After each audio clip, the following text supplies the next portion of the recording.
الحمد لله نحمده ونستعينه ونستغفره ونؤمن به ونتوكل عليه ونعوذ بالله من شرور أنفسنا ومن سيئات أعمالنا من يهده الله فلا مضل له ومن يضلله فلا هادي له ونشهد أن لا إله إلا الله وحده لا شريك له ونشهد أن سيدنا ومولانا وحبيبنا وشفيعنا محمدا عبده ورسوله أرسله إلى الناس كافة بشيرا ونذيرا وداعيا إلى الله بإذنه وسراجا منيرا صلى الله تعالى عليه وعلى آله وصحبه وبارك وسلم تسليما كثيرا كثيرا وبعد فأعوذ بالله من الشيطان الرجيم بسم الله الرحمن الرحيم الحمد لله رب العالمين الرحمن الرحيم مالك يوم الدين إياك نعبد وإياك نستعين اهدنا الصراط المستقيم صراط الذين أنعمت عليهم غير المغضوب عليهم ولا الضالين آمين بسم الله الرحمن الرحيم ألف لام ميم ذلك الكتاب لا ريب فيه هدى للمتقين الذين يؤمنون بالغيب ويقيمون الصلاة ومما رزقناهم ينفقون والذين يؤمنون بما أنزل إليك وما أنزل من قبلك وبالآخرة هم يوقنون أولئك على هدى من ربهم وأولئك هم المفلحون صدق اللہ مولانا العظیم۔ بزرگوں اور بھائیوں، آج ماہ مبارک کا پہلا دن ہے، پہلی تراویح پڑھ کر ہم فارغ ہوئے ہیں اور آج سے ہم بیان شروع کر رہے ہیں۔ آج تمہید کے طور پر 2-4 باتیں عرض کر رہا ہوں، بیان کل سے شروع کروں گا تاکہ سب لوگ شریک ہو سکیں۔ ایک مسئلہ، حضرت امام مالک علیہ الرحمہ اکیلے یہ فرماتے ہیں کہ فرض نماز میں تکبیر تحریمہ کے بعد نہ ثنا ہے نہ کوئی ذکر ہے۔ یہ امام مالک علیہ الرحمہ کا مذہب ہے۔ وہ کہتے ہیں فرض نماز اللہ اکبر الحمدللہ رب العالمین، قرأت شروع کر دو۔ تکبیر اور قرأت کے درمیان میں ثنا بھی نہیں ہے اور کوئی دوسرا ذکر بھی نہیں۔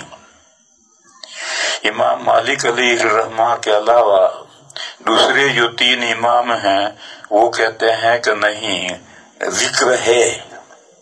پھر امام ابو حنیفہ اور امام احمد رحمہم اللہ فرماتے ہیں کہ مسنون ثنا ہے، سبحانک اللہم وبحمدک وتبارک اسمک وتعالی جدک ولا الہ غیرک، یہ جو ثنا ہم پڑھتے ہیں یہ ثنا افضل افضل ہے.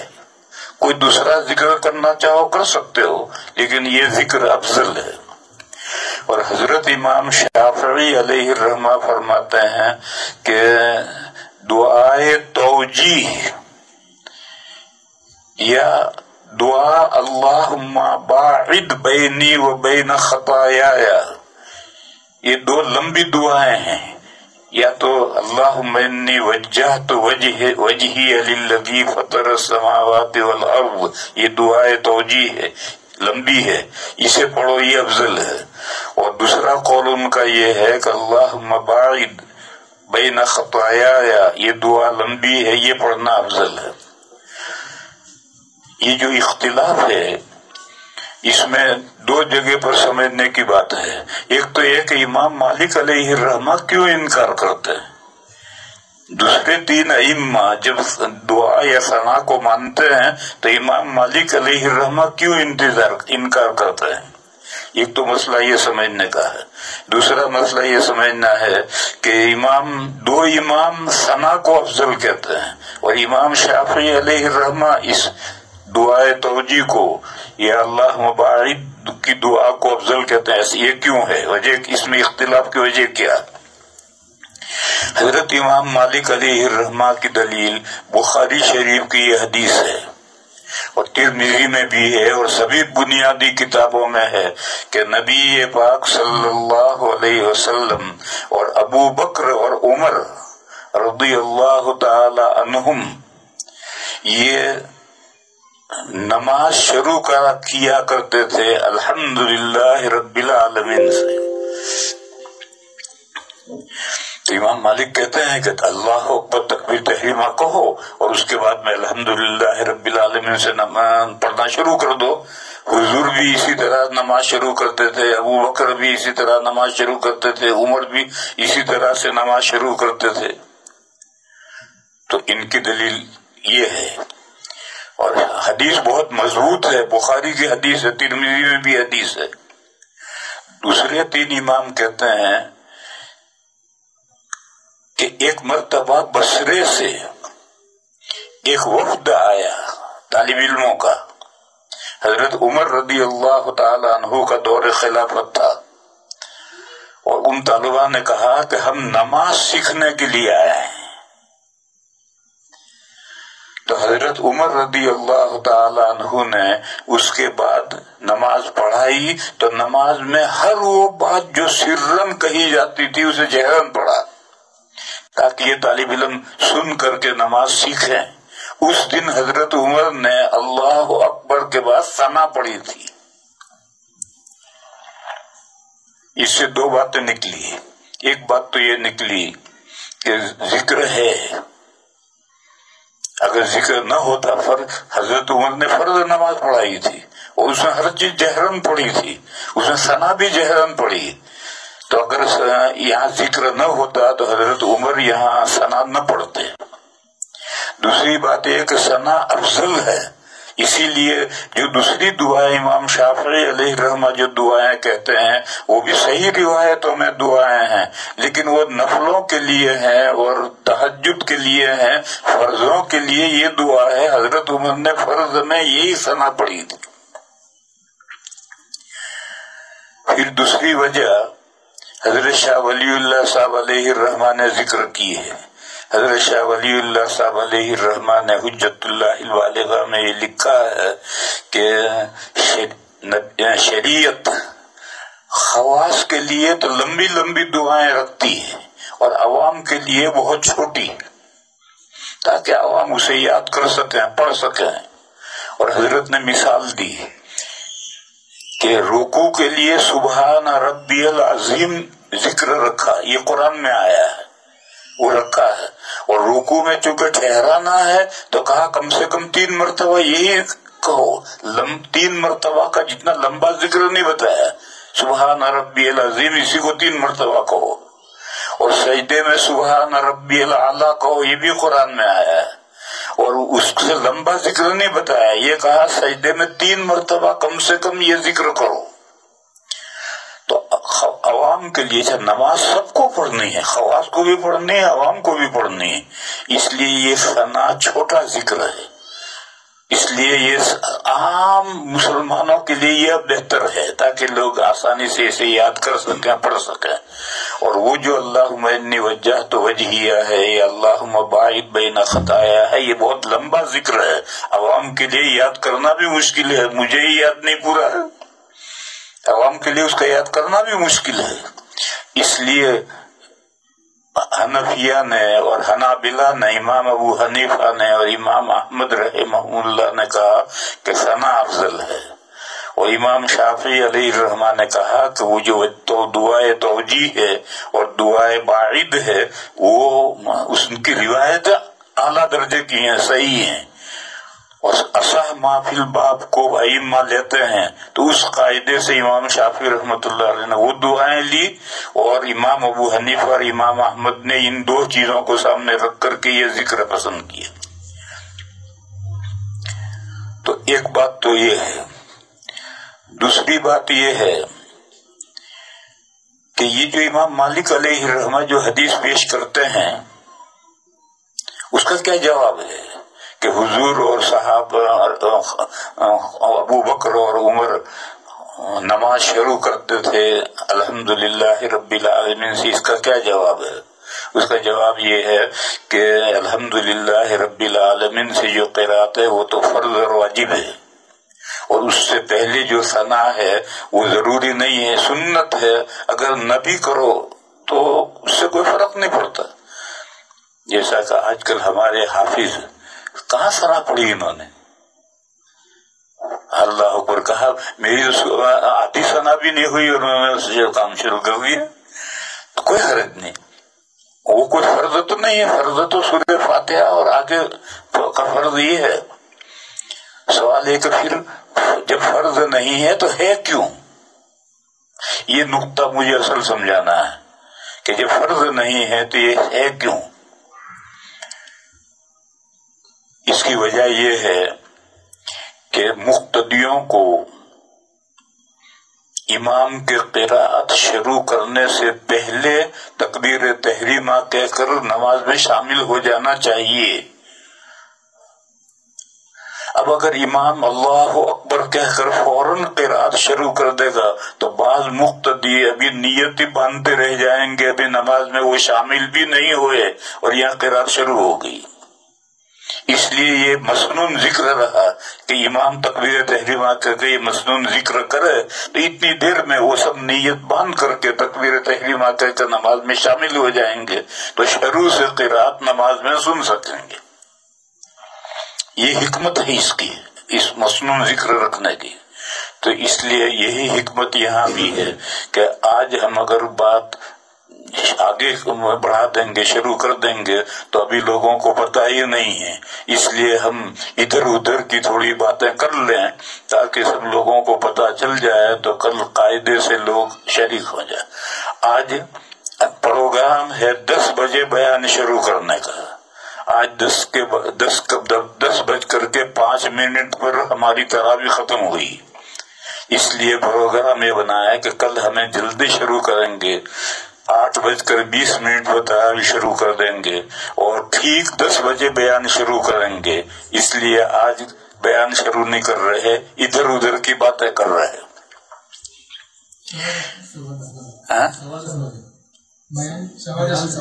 10:15 بجے؟ اچھا، یہ کہہ رہے ہیں کہ بیان 10 بجے نہیں 10:15 بجے شروع ہوگا تاکہ درمیان میں تراویح کے بعد تھوڑا سا وقفہ مل جائے، چائے پینے کا، پان کھانے کا۔ دوسری بات،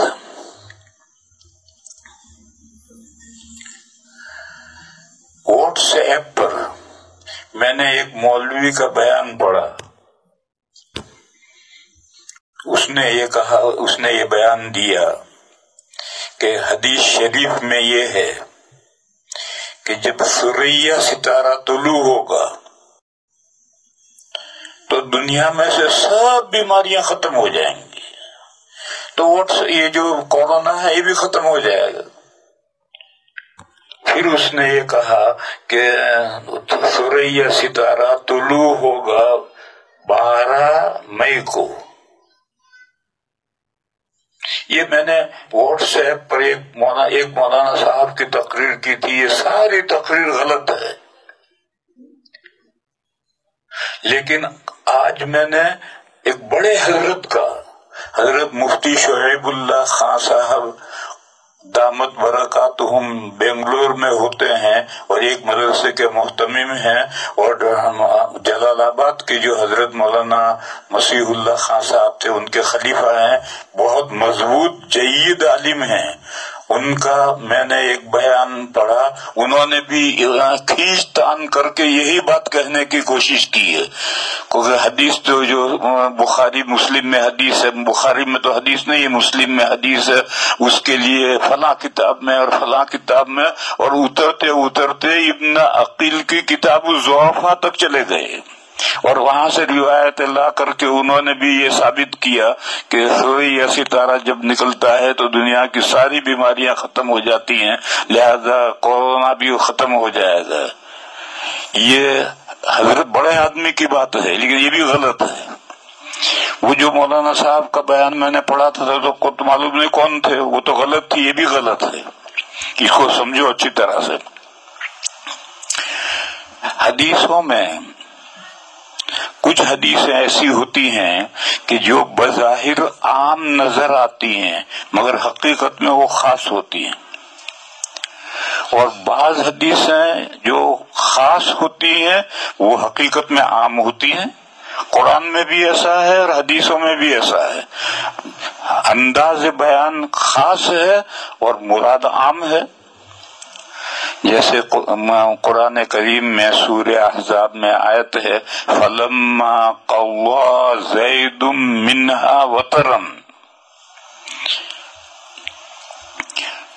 حضرت زید ابن حارثہ حضور کے منہ بولے بیٹے تھے، حضور نے ان کا نکاح کروایا تھا اپنی پھوپھی زاد بہن حضرت زینب بنت جحش سے، میاں بیوی میں نباہ نہیں ہوا، بالآخر حضرت زید نے اپنی بیوی کو طلاق دے دی۔ تو اس سلسلے میں سورہ احزاب میں سب بہت ساری آیتیں ہیں، ان میں سے ایک آیت یہ ہے کہ جب زید نے اپنی حاجت اپنی بیوی سے پوری کر لی اور اس نے طلاق دے دی اور عدت بھی گزر گئی، تو اب ہم ان کا حضرت زینب کا نکاح آپ سے کر دیتے ہیں۔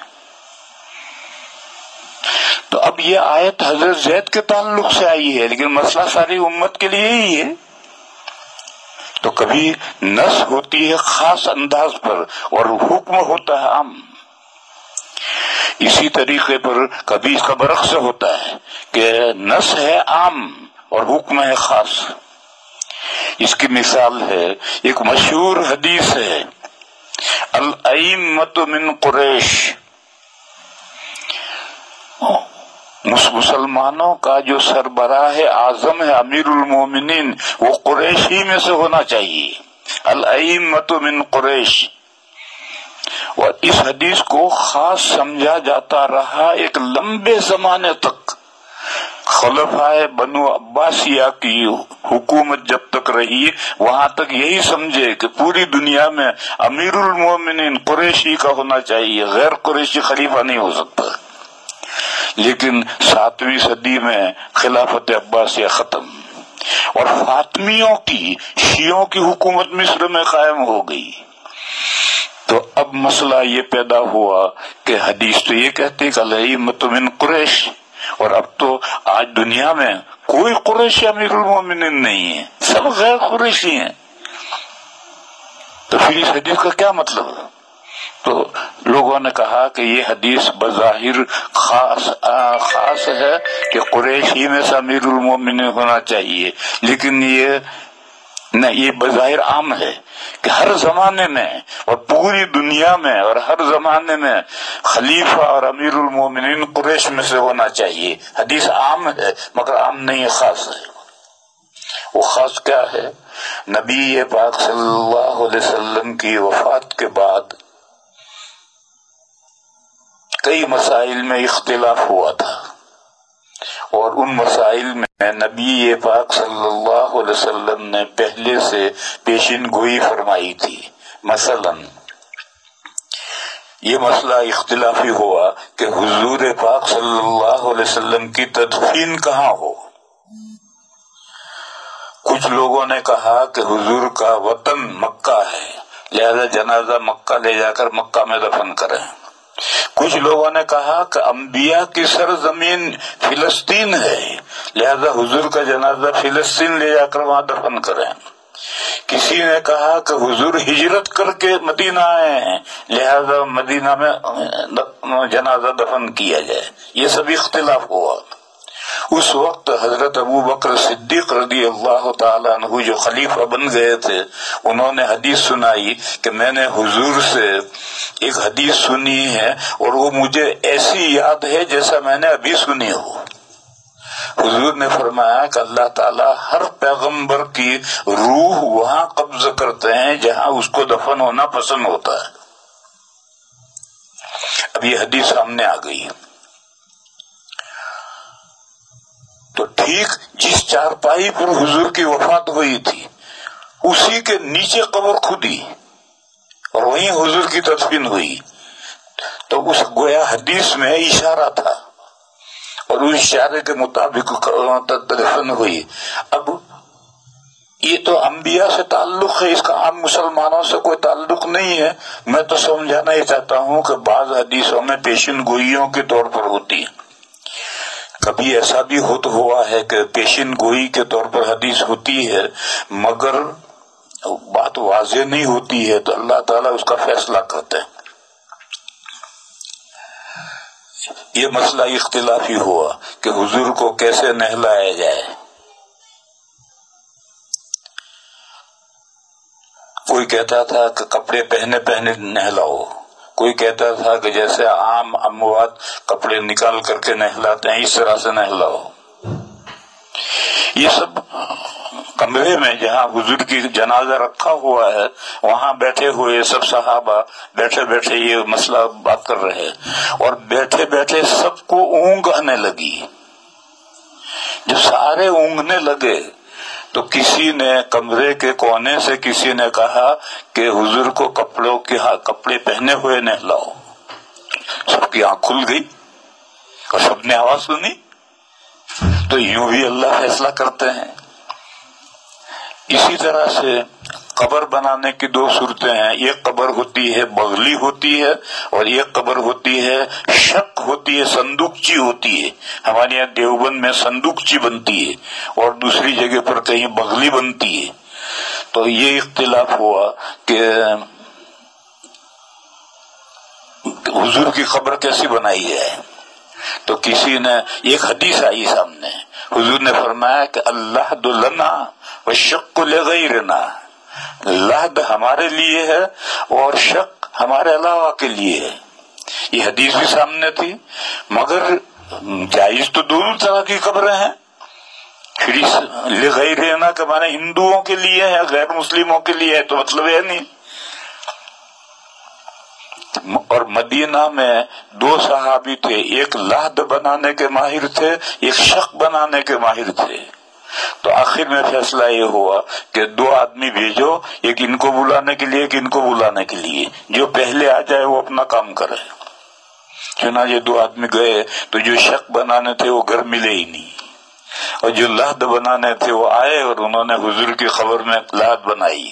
اب معلوم ہوا کہ لحد لنا میں پیشین گوئی تھی کہ میری خبر میں لحد بنائے اور وہ سمجھ میں پیشین گوئی نہیں آئی، تو اس طریقے پر اللہ نے فیصلہ کیا.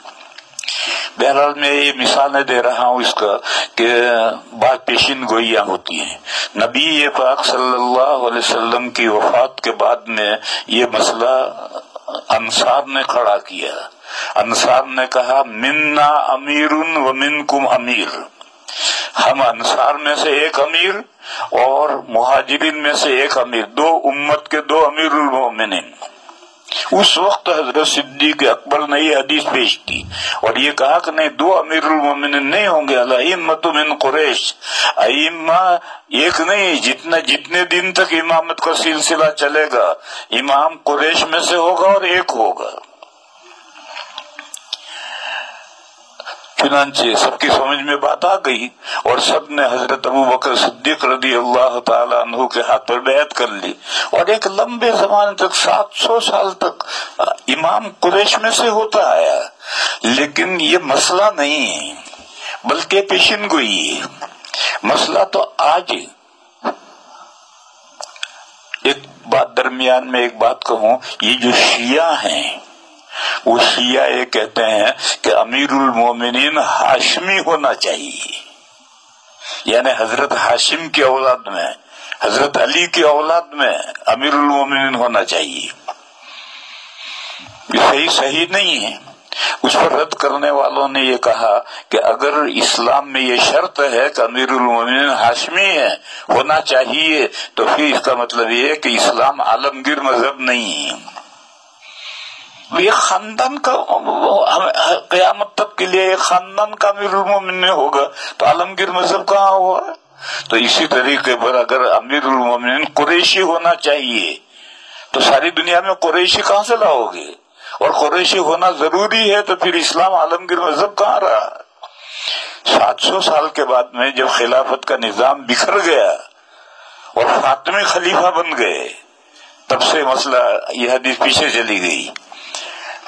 بلکہ جب عثمانیوں کا خلافت آئی 500 سال تک یہ جو ہلاکو خان اور چنگیز خان جس نے ملک تباہ کیا تھا اس کی اولاد میں ایک عثمان نام کے مسلمان ہوئے، انہوں نے 500 سال حکومت کی ہے، اور ترکی ان کا دارالسلطنت تھا، وہ تو عرب ہی نہیں تھے، وہ تو ترکستان کے تھے۔ تو اس طرح سے الائمۃ من قریش جو ہے وہ الفاظ تو اگرچہ عام ہیں لیکن یہ پیشن گوئی ہے۔ حضور کے بعد میں جو فوراً اختلاف ہوگا اس اختلاف کے سلسلے میں پیشن گوئی ہے، اور ابو بکر نے یہ حدیث پیش کی اور اس حدیث پر ہی اتفاق ہو گیا، انصار پیچھے ہٹ گئے اور حضرت صدیق اکبر کی خلافت پر سب کا اتفاق ہو گیا۔ میرے بھائیوں، ٹھیک اسی طرح سے سمجھو کہ جب سورج یا ستارہ طلوع ہوتا ہے تو بیماری ختم ہو جاتی ہے۔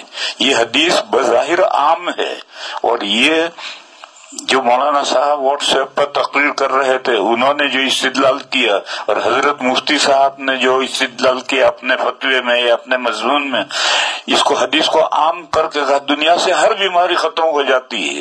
ارے 12 مئی تو ہر سال آتی ہے، تو کیا 12 مئی کے بعد میں سب ڈاکٹروں کے دواخانے بند ہو جاتے ہیں؟ کہاں ساری بیماریاں ختم ہو جاتی؟ یہ تو بداحت کے خلاف ہے۔ یہ تو حدیث الفاظ عام ہے لیکن مراد خاص ہے۔ وہ خاص کیا ہے؟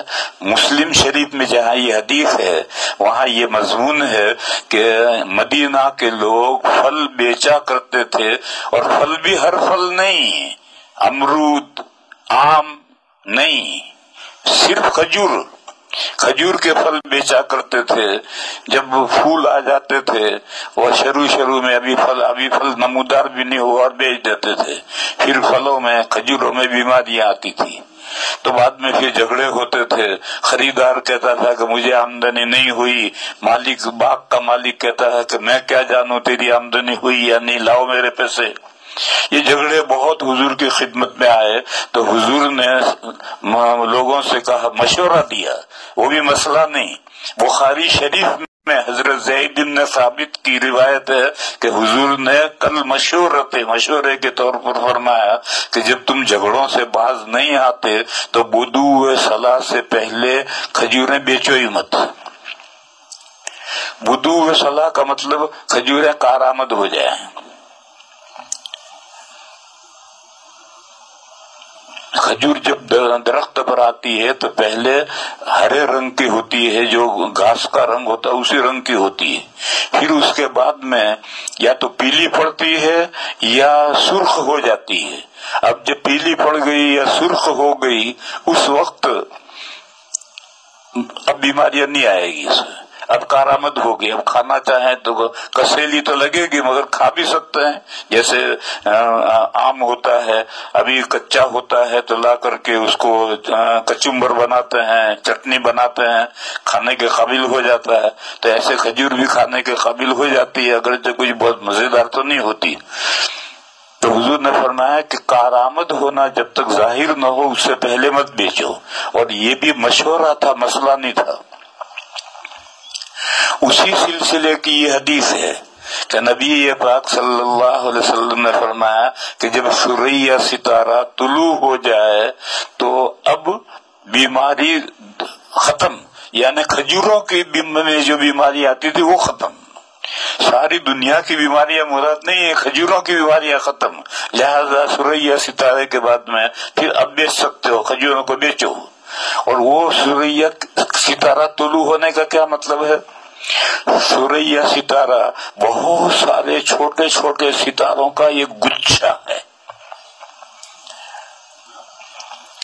ننگی آنکھ سے وہ سب ایسا معلوم ہوتا ہے کہ جیسے سارے ستارے ایک ہیں، حالانکہ ایک نہیں ہے۔ اگر خوردبین اور دوربین سے دیکھیں گے تو ہر ستارہ الگ الگ نظر آئے گا، اور یہ ستارے زمین سے سب سے زیادہ دور ستارے ہیں، کہتے ہیں کہ زمین سے بہت دور ستارے ہیں۔ یہ جو ثریا ستارہ ہے یہ تو ہر دن طلوع ہوتا ہے۔ زمین گول ہے یا آسمان گھومتا ہے، دونوں میں سے کوئی بھی گھومتا ہے گا۔ کون گھومتا ہے؟ زمین گھومتی ہے، آسمان گھومتا ہے، چھوڑو اس بحث کو۔ بہرحال ہر سیارہ اور ہر ستارہ روزانہ طلوع غروب ہوتا ہے، جیسے سورج کا روزانہ طلوع غروب ہوتا ہے، چاند کا طلوع غروب ہوتا ہے، ایسے ہر ستارے کا طلوع غروب ہوتا ہے۔ تو ثریا ستارہ بھی روز طلوع ہوتا ہے اور غروب ہوتا ہے۔ پھر طلوع ہونے کا کیا مطلب؟ دونوں طلوع ہونے کا مطلب یہ کہ یہ فجر میں صبح صادق کے بعد جب سورج نکل آتا ہے یا اس کی روشنی نکل آتی ہے پہلے، اس کے بعد یہ ستارہ ظاہر ہوتا ہے، طلوع ہوتا ہے۔ لیکن ستاروں کی رفتاریں الگ الگ ہیں، کوئی آگے کوئی پیچھے، جیسے چاند کی رفتار کیا سورج کی رفتار آگے پیچھے ہوتی ہے، اسی طریقے سے جب یہ صبح صادق کے بعد طلوع ہو جائے اور ابھی سورج کی روشنی نہیں آئی تو اس وقت چونکہ بہت دور ہے اور دھندلا سا یہ ستارہ ہے ثریا، تو ننگی آنکھ سے تو نظر بھی نہیں آتا، لیکن جب اندھیرا رات میں صبح صادق کا بعد اندھیرا ہوتا ہے اس وقت یہ طلوع کرے تو نظر آئے گا کہ دیکھو اس ثریا ستارہ نکلا، اور پھر سورج کی روشنی بعد میں ہوگی اور سورج طلوع بعد میں ہوگا۔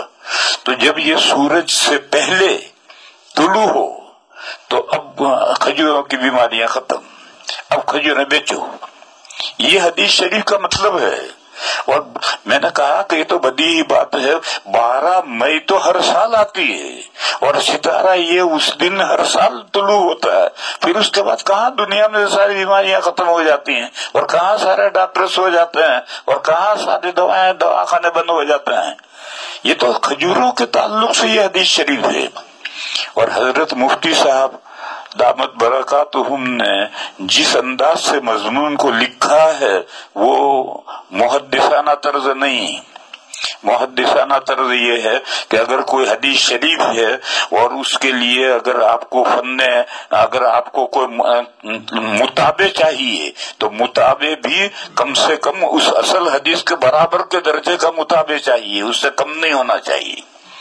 اور حدیث کی شرح میں بھی یہی ملحوظ رہنا چاہیے کہ مسلم شریف کی حدیث ہے اور دوسری کتابوں میں الفاظ بدلے ہیں تو ان کی سندیں بھی کم سے کم مسلم شریف کے درجے کی ہوں، فن اعتبار کے روح سے گئی گزری 5ویں درجے کی جو کتابیں ہیں ان کتابوں میں حدیث کے جو الفاظ ہیں ان الفاظ کے ذریعے سے پہلے درجے کی کتابوں میں جو حدیث ہے ان الفاظ کی شرح کرنا یہ صحیح نہیں۔ تو یہ دوسری بات ہے، کورونا بیماری کب ختم ہوگی اللہ جانے کب ختم ہوگی، کوئی جانتا نہیں۔ ایک واٹس ایپ پر کئی دن پہلے ایک مضمون میں نے اور پڑھا تھا کہ قیامت آنے میں اتنے سال باقی ہیں، 40 سال باقی ہیں یا 30 سال باقی ہیں، ایسا ایک مضمون میں نے پڑھا تھا، وہ بھی غلط ہے، یہ سب بکواس ہیں۔ اور دلیل اس کی یہ ہے کہ قیامت کب آئے گی اس کا پتہ تو اس ہستی کو جس کو اللہ نے ساری کائنات سے زیادہ علم دیا ہے اس کو بھی نہیں معلوم تھا کہ قیامت کب آئے گی. اور جس بندے نے سوال کیا تھا وہ تمام نبیوں کے پاس وہی لے کر وہی آتے رہے، ان کو بھی نہیں معلوم تھا. بلکہ جو فرشتہ سور اٹھائے ہو کھڑا ہے اس کو بھی پتا نہیں کہ قیامت کب آئے گی اور سور کب پھونکا جائے گا. اور انہوں نے طے کر کے بتا دیا کہ 40 سال باقی رہے ہیں قیامت کے آنے میں. تو اس لیے میرے بھائیوں، قیامت کے تعلق سے زیادہ جذباتی نہیں بننا چاہیے. جب بھی قیامت آئے گی آدمی کو اپنے اعمال کے لیے فکر کرنی چاہیے. ایک حدیث ہے، بہت اچھی حدیث ہے. نبی پاک صلی اللہ علیہ وسلم مسجد سے نکل رہے تھے اور ایک بدو یعنی جنگلی وہ دروازے پر ملا.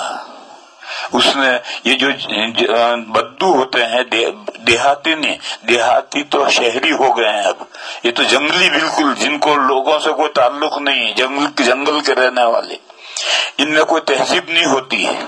تو دروازے پر اس نے پوچھا متی الساعہ، قیامت کب آئے گی؟ یہ جو پرانے زمانے کے جو جنگلی ہوتے تھے دیہات، اب تو دیہات رہے نہیں، اب تو ساری دنیا شہر بن گئی. تو حضور نے اس سے پوچھا ما اعددت لہا، تو نے قیامت کے لیے کیا تیاری کی؟ اچھا، یہ جو جنگل کے رہنے والے ہوتے ہیں ان میں بھی اللہ کے فضل سے بعض ذہین سمجھدار ہوتے ہیں. تو اس نے بہت شاندار جواب دیا. اس نے کہا یا رسول اللہ، میرے پاس کچھ زیادہ نمازیں نہیں ہیں، میرے پاس زیادہ روزے نہیں ہیں، مگر مجھے اللہ سے اور اللہ کے رسول سے محبت ہے. بس یہ ایک میرے پاس پونجی ہے، اور تو میرے پاس کچھ نہیں. تو اس دن حضور نے فرمایا کہ المرء مع من احب، قیامت کے دن آدمی اس کے ساتھ ہوگا جس سے اس کو محبت ہے. لہذا میرے بھائیوں، نمازوں کا اہتمام کرو، روزوں کا اہتمام کرو، زکاتوں کا اہتمام کرو، اور اللہ کے رسول صلی اللہ علیہ وسلم سے دل میں محبت کرو. اللہ کی محبت منتج ہوگی اللہ کے ذکر پر، اللہ کا بے حد ذکر کرو. یا ایھا الذین آمنوا اذکروا اللہ ذکرا کثیرا وسبحوہ بکرۃ واصیلا. اے وہ لوگوں جو ایمان لائے ہو، اللہ کا بے حد ذکر کرو اور اللہ کی پاکی بیان کرو. صبح تڑکے، صبح صادق کے بعد جو روشنی ہوتی ہے، اردو میں اس کو صبح کا تڑکا کہتے ہیں، اور سورج نکلنے کے بعد میں وہ تو دھوپ ہے. سورج نکلنے کے بعد جو ہے وہ دھوپ ہے، وہ تڑکا نہیں ہے. مگر گجراتی میں سورج نکلنے کے بعد جو دھوپ ہے اس کو بھی تڑکا کہتے ہیں. تو اس لیے دھوکہ نہیں ہونا چاہیے. میں مثال دوں، سر کو گجراتی میں کہتے ہیں ماتھا، اردو میں ماتھا کہتے ہیں. یہ پیشانی کا یہ حصہ جو زمین پر سجدے میں ہم رکھتے ہیں اس کو ماتھا کہتے ہیں، اور گجراتی میں سارے سر کو ماتھا کہتے ہیں. اب سارے سر پہ یہاں سے یوں رکھ دو یا یہاں سے یوں رکھ دو تو سجدہ تھوڑی ہوگا. تو ہر زبان کے اعتبار سے الفاظ الگ ہوتے ہیں، معنی الگ ہیں. تو اردو کا لفظ ماتھا یعنی جس کو گجراتی میں پیشانی کہتے ہیں، اور سر جس کو ماتھا گجراتی میں کہتے ہیں وہ الگ ہے اور پیشانی الگ ہے. تو اسی طریقے پر اردو میں کہتے ہیں صبح کا تڑکا یعنی سورج نکلنے سے پہلے جو روشنی ہوتی ہے وہ صبح کا تڑکا کہلاتا ہے. اور پھر جب سورج نکل آیا تو اب تو دھوپ. مگر گجراتی والے نہیں سمجھتے، وہ تڑکا دھوپ کو کہتے ہیں. اس لیے بکرا کے معنی ہے صبح تڑکے، یعنی صبح صادق کے بعد سورج نکلنے سے پہلے اللہ کی پاکی بیان کرو، اللہ کی تعریف کرو، یعنی نماز پڑھو. اور اصیل کہتے ہیں سورج ڈھلنے سے لے کر رات چھانے تک. اس میں 4 نمازیں رکھی ہیں، اکول مساوی وقفے کے ساتھ ظہر پڑھو، پھر 2 گھنٹے کے بعد عصر پڑھو، پھر پونے 2 گھنٹے کے بعد مغرب پڑھو، پھر 2 گھنٹے کے بعد عشاء پڑھو۔ اصیل میں 4 نمازیں رکھی ہیں، تو کہا اللہ کی پاکی بیان کرو، اللہ کی تعریف کرو، بکرا میں بھی اور اصیل میں بھی۔ یہ تیاری ہے، قیامت کی تیاری ہے، قیامت کے لیے تیاری کرنے کا یہ ہے۔ اور اس کے ساتھ پھر اللہ رسول سے محبت، یہ اللہ رسول سے جو محبت ہے یہ ہوگی تو اللہ کے احکام کی تعمیل بندہ کرے گا۔ اللہ کے رسول سے محبت ہوگی تو رسول کے احکام کی تعمیل کرے گا۔ محبت نہیں ہوگی، جھوٹی محبت ہوگی، جیسے کچھ لوگ ہیں جن کے پاس جھوٹی محبت ہے، داڑھی تو ان کی ہے نہیں اور بڑے دعوے کرتے ہیں محبت رسول کے۔ بھئی محبت رسول ہے تو تیرے چہرے پر داڑھی کیوں نہیں ہے؟ یہ جھوٹی محبت ہے۔ تو سچی محبت ہونی چاہیے، زیادہ سے زیادہ اللہ کا ذکر کرو، زیادہ سے زیادہ درود شریف پڑھو اور اللہ کے احکام کی اور اللہ کے رسول کے احکام کی تعمیل کرو۔ یہ قیامت کی تیاری کرنا یہ اصل کام ہے۔ تو اس بندے نے پوچھا تھا متی الساعہ، قیامت کب آ رہی ہے؟ تو حضور نے فرمایا، حضور نے نہیں کہا کہ فلاں دن آ رہی ہے، یہ نہیں فرمایا، بلکہ یہ فرمایا کہ ما عددت لها، تو نے قیامت کے لیے کیا تیاری کر رکھی ہے جو تو بےتاب ہو کر پوچھ رہا ہے کہ قیامت کب آ رہی ہے؟